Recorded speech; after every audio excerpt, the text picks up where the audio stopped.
Hello there guys, in this video I will show you how to deactivate Messenger account. Firstly guys, what you need to do is just simply go and tap on your profile photo on your left upper side. Then you need this to scroll down and find for account selection, and you need to choose the second section that says account settings.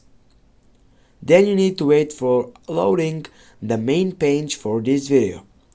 Now what you need to do, just simply scroll down, and on your information section you need to choose the first selection that says account ownership and control. Click on that.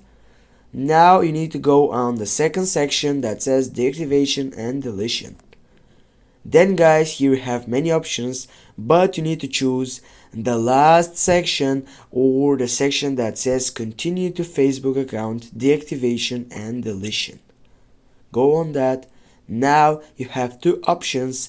You need to choose the right one.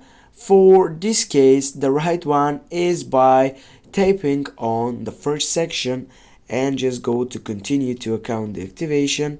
Then you need to enter your password, and guys, with that you're gonna be able, just by one click, just by entering here your password and tapping on continue, to deactivate your Messenger account. Thanks for watching. Don't forget to hit that like and share the video. See you soon.